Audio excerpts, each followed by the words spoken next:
Hello and welcome. My name is Michelle LaMarche. I'm a board-certified behavior analyst. I'm the executive director of Step by Step Academy, and I also work with special learning.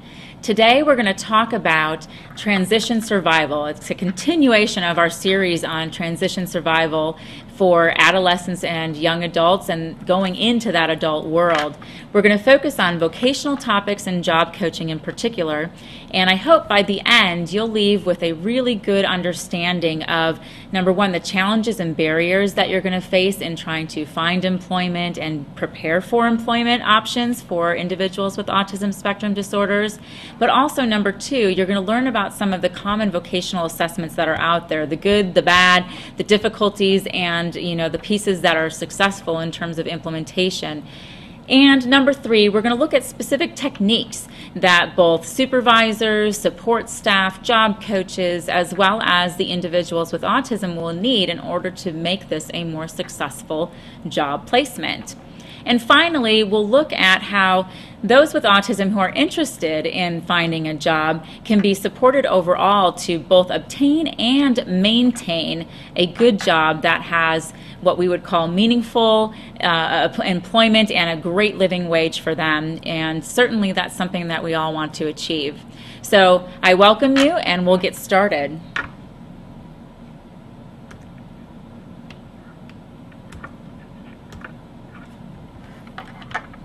One of the first things that we want to talk about is just to familiarize ourselves with what we're dealing with in the community. This is the scope of the problem that you should be prepared for.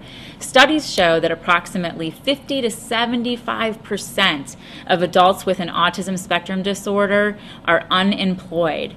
And in many cases, those who want to be employed are unable to find employment, or the employment that they're finding doesn't really pay a real life wage. In a study that was done by Hendricks in 2010, she looked at the unemployment and the underemployment of people with autism in particular.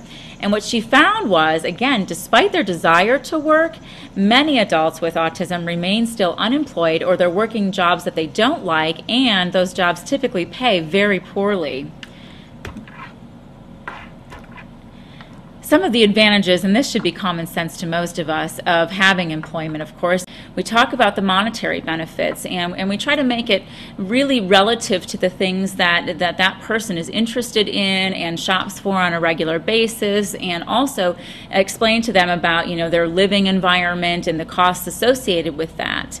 We're also hoping that if we have higher rates of employment for individuals with autism spectrum disorders, that we'll have less reliance on the state and the federal government to support and create programs for those individuals, because they'll become part of the community and supported by that community just like anyone else.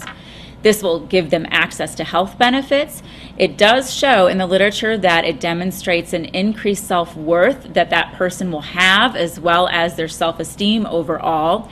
It also demonstrates that person will start to have an increase in their productivity across all environments. And finally, for those of us who are either family members or even clinicians, practitioners, and teachers that work with individuals with autism spectrum disorders, our goal is really to help them really move away from being so isolated from all of the others that are in our community. The more that we can give them those opportunities, the more likely the community will be able to support that person's life and also the activities that they're interested in when we're not around.